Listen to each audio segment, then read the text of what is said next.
Start another one. Okay, so now, with that being said, I won't play no more music while I'm talking.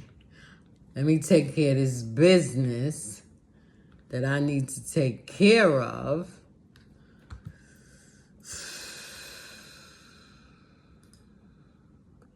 All right, so we are going to where I need to up. I do not feel no air. What is going on here?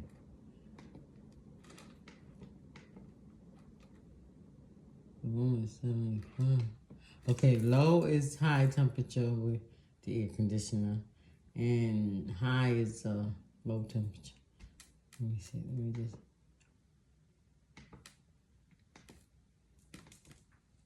We'll see.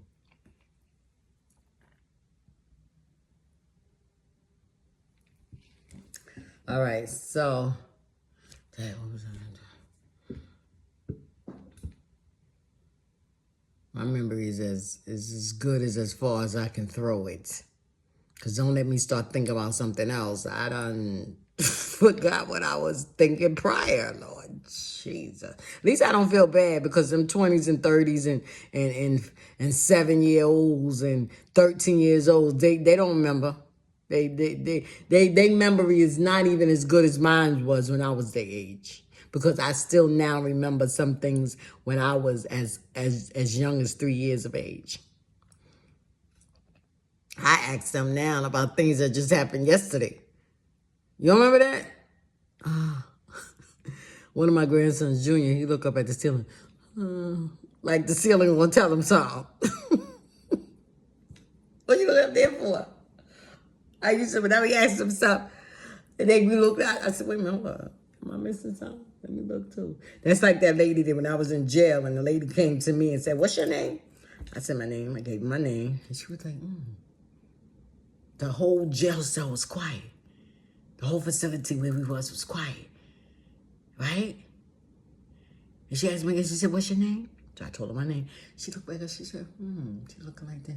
So everybody, even the officers, I'm going to tell you all that story. Even the correction officers, that it was a big desk in the middle of the floor and the jails was surrounded, like around them, like a square, right? There was a little opening where you go back in the back where the cells was. That the inmates stayed there. But I was in the cell that where I was getting ready to be transported to a cell. And where I was at, they had done gave me my toothbrush, they had done gave me my blanket, they had done gave me my soap. What else you get? Toothbrush, blanket, soap. I think that's it. Yeah, that's probably what I had in mind. Maybe a cup or something. But anyway, so I was just standing there holding on to myself like this. And I was like, I lost this battle, Lord. I'm actually going to go in this cell with somebody. Lord, and I'm not one. I do not watch a lot of movies that deal with jail and stuff. But I did watch some, prior to me going here. So that's the thought that I had, what it was going to be like, and, all this stuff and all that stuff, and then stuff.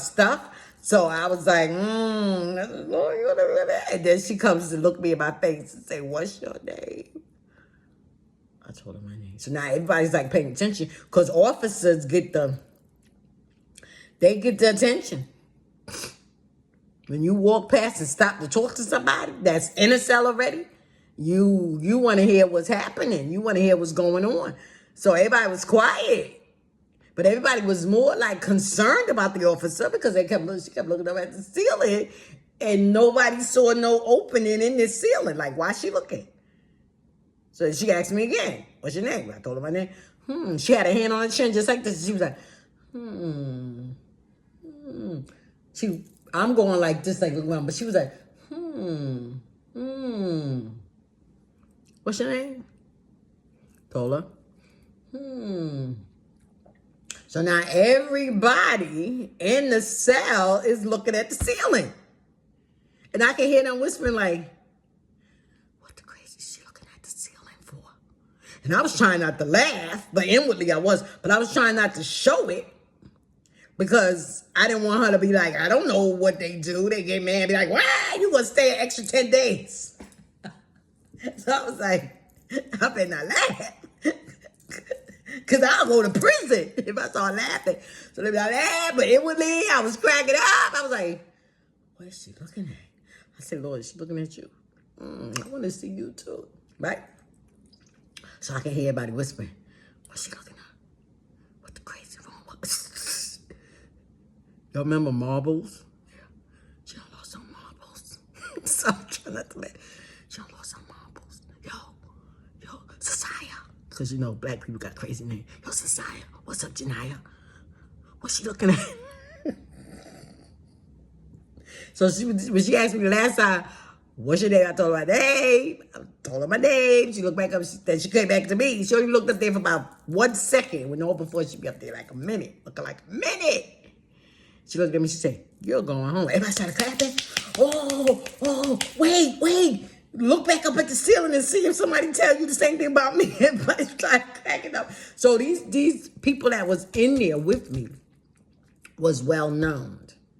And the story was told to me when I got into the going home cell. The people that was in the going home cell was telling me all about the people that was in the incoming cell. And they were saying they just left. They just left like a week ago. This is what they do. So they was like, don't worry about you going home. It's going to take forever. But that's good. You going home. Oh my goodness, you don't belong in here. You look like you belong behind a pulpit. You look like you belong to the pastor. Yo, watch your language. Watch your language, a church lady. I ain't care what they say. You see what I'm saying? Because some people get so holy that they don't want you to say nothing, cursing, smoking, all that. I don't care. I'm going to be honest with you. I don't worry about all that. You know why? Because they got to give account to whatever they do. And not only for whatever they do. And not only in that perspective. The perspective is, you see what I'm saying? Judas, you see? Judas and Peter followed Christ. Peter was the number one disciple. But Peter denied the Christ and was walking right with him. And Christ knew about it. And Christ did not call out his sin. Except, back a bit, Judas was the same way. I believe Judas was the treasurer. He the one that held the money. And he went and paid off to get Jesus killed. Back in our days, Jesus died. He got killed. He was murdered. That's what it would be in our society of today. Putting some nails in somebody's hand, that's torture in our time. Getting some thorns, making some kind of crown, and putting it on somebody's head, that's torture in our society. Putting some nails in somebody's hand and foot, and then gonna have the audacity to put that person on the cross. That is torture in our society, in our time, and put it that way. But back then, that was crucifixion. People was hung on crosses back then.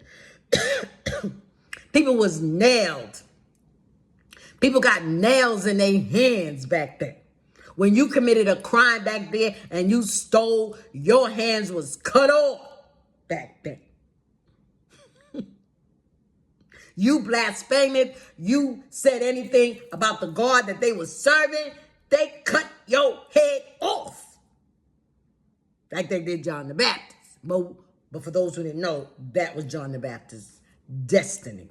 He wasn't supposed to do nothing but prepare the way for Jesus and get his head cut off. Unfortunately, as I was saying before, many are called, but few are chosen. So those that was chosen, they survived everything. They died in the end for Jesus because they was chosen. So my whole point is that I don't criticize and talk against nobody that feel like they want to smoke a cigarette in front of me. If somebody feel like they want to use foul language in front of me, I'm not going to say, oh my God. I'm a church lady. I belong to Christ. Because that's my point. Peter denied Jesus, and Judas got Jesus killed. And they was right along with Jesus and undercover doing devilman stuff. So I prefer for you to do whatever you want to do in front of me, because now I see who you are, than to be all sneaky and undercover. Talking about, oh no, I don't smoke. I know you're a church lady. I ain't smoking. I'm not going to smoke. And all along, you got 10 packs in your bag and wait for me to turn the corner so you can lit up. No. You got to have, this is my whole point that I want to get out. You got to have the respect for the God that's in me, not me make you have the respect. Because me making you have the respect, you won't keep it. But if you initially have respect for the God in me, the God in general, because you may not even think that he's in me, but because I'm professing it, then you have respect for the God in me. That's all that matters. You got to do it. So me being with an unsaved person, walking down the street with some, even if it's my family member or just somebody that know me, I have been in conversations with people that went to church. I know they went to church, and they cursed like a sailor, and they ain't say nothing. Excuse me. They started out saying, excuse me. After a while, it was like, this is what I said. So what I was supposed to do, listen. Now, I want y'all to know the difference here. I'm not going to have I'm not going to even have an adult disrespect me in curse-wise. But how I will overlook it if they're having a conversation with me. Not to me, with me. So the conversation is based on what they're talking about. And in their conversations, they are cursing. Fine, no problem. And then they'll say, oh, excuse me, I'm sorry. Oh, I'm used all this. I've been in conversations like that with people. Oh, I'm used all the day. I'm so sorry. No problem. But me having a conversation, somebody's talking to me, and they're using all the fountain. No, I have told people that. No, you're not going. Now you're being disrespectful to me. Not only to the God in me, you're being disrespectful to me because I don't curse. I had to tell somebody that. You're not going to stand in front of me and curse and use foul language in front of me. To me. Because now you're having a conversation with me now. So you're actually talking to me about whatever we're talking about, and you are using foul language to me. No, I'm not going to have that. Excuse you. No, you're not going to curse at me. Get out of my presence, even if you got to get out my house. Because if you do it that time, you're going to do it again. So therefore, I'm not going to sit around. I'm at a place now. I'm not sitting around waiting for nobody to do nothing disrespectful to me anymore. I'm stopping it right now. I don't care what you think about me. Oh, you ain't saved. Oh, you ain't living right. Oh, you doing. I don't care what you think. It's what God thinks about me. Because being a chosen generation, he let me know I got your back. You do what I tell you to do. You live how I tell you to live. You wear what I tell you to wear. You say what I tell you to say. And people think that they're God and they can think for God. So therefore, oh no, you ain't supposed to do that. Now, sinful things, I can understand you saying, no.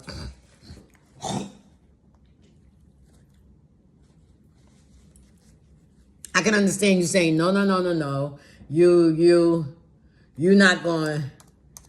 You wrong, Evangelist Jordan. You're not supposed to do that. You're not supposed to say that. You're supposed to be saved. You ain't supposed to be acting. I can understand that. If I'm acting or speaking or talking outside my character, which is supposed to be a representation of the Lord, and I'm not showing the fruits of the Spirit that I'm supposed to have now that I'm a child of God, then I expect you to put me in my place. But I ain't doing nothing to you. I'm doing what God said. I'm minding my business and staying out of yours. And you all up in mine. And you all up predicting the things that I'm supposed to do, say, and weigh and act and all this stuff. When you ain't got the first heaven, you striving just like I am to get to the heaven that I'm trying to get to. And you want to act like you already there. Well, maybe you are, and you just don't know it. And it ain't heaven that you're going to. The song said, if you live right, heaven belong to you. If you walk right, heaven belong to you. If you talk right, heaven belong to you. Oh, heaven belong to you. Oh, heaven, heaven belong to you. Sweet heaven, heaven belong to you. Oh, heaven, heaven belong to you. Oh, heaven belong to you. So that's it. If you live right, if you talk right, if you act right, you see what I'm saying? Those are the three main characters of Jesus. Living right, acting right, and talking right. Loving right. I put that in there as well. You know what I'm saying? But people got their own perspective of heaven. There's another thing. Of hell. Let me put it that way. Everybody's going to hell for their perspective. Everybody going to hell if they sin. But here's the catch. You can still sin. But when you are born again and you have received forgiveness for the sins that you have committed, then it's gone. You ain't got no business being reminded about it. No matter how bad it was, no matter how well I know of your sin and the things that you did, I don't have no business bringing it back to your memory. Because if Christ put it in the sea of forgetfulness, then we need to put it there too. That's why people can't go nowhere. That's why church folks can't go nowhere. Because church folks is busy judging church folks when that's not their job. They ain't even supposed to judge sinners, but the job is to bring the sinner in. Don't worry about the saint. The Lord spoke to me and told me, you preach. You preach my word. And you preach to the sinners. And I was like, we was having like a mind spiritual conversation. And I was like, well, they don't even listen to me. Now, he told me to preach to the sinner. I'm busy having a conversation with him in my mind about the saints. He said, you preach my word and you preach this to the sinners. You say what I tell you to say. And don't worry about the rest. I'll take care of them. You preach to the sinners and I'll take care of the saints. That's what he told me. So every time, since he told me that, I've been in a lot of encountered a lot of problems with people because it was the saints that was becoming offended, drawn by a sinner that refused to give in. So there was a lot of issues going on, but I continue to preach the word based on what the Lord told me to say. He said he will always have to come back and remind me, preach what I tell you to preach, and I'll take care of the rest. Now that's where I am. I just go ahead and preach. When he give me the topic to preach on, I go on and preach on it.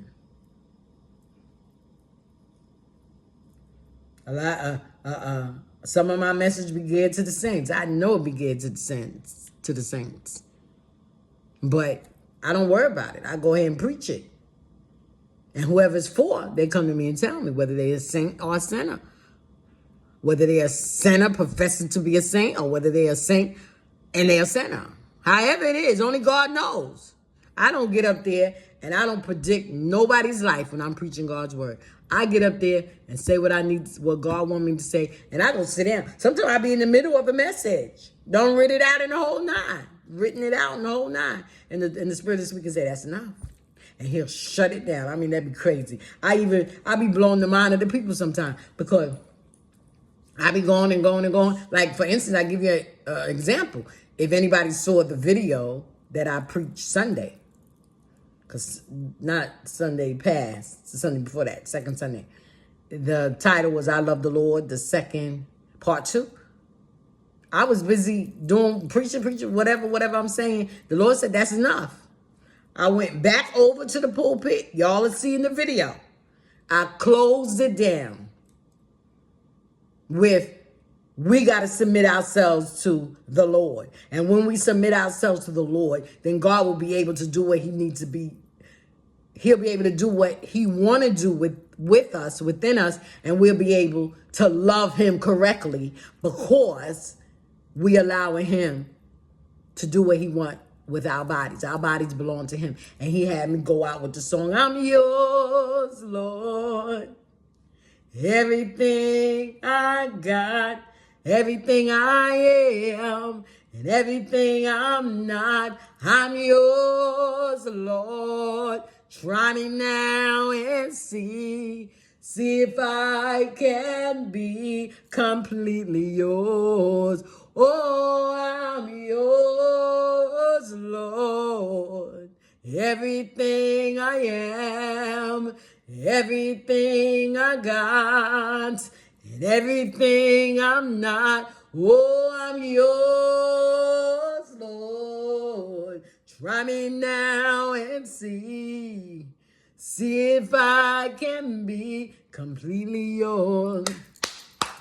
Oh, I'm yours, Lord. Everything I am, everything I'm not, I'm yours, Lord. Try me now and see if I can be completely yours. One more time. I forgot the word. I'm yours, Lord. Everything I am, everything I'm not, everything what is it? Okay, it goes, thank you, Holy Ghost. I'm yours, Lord. Everything I got, everything I am, and everything I'm not. Oh, I'm yours, Lord. Try me now and see if I can be completely yours. I'll be right back.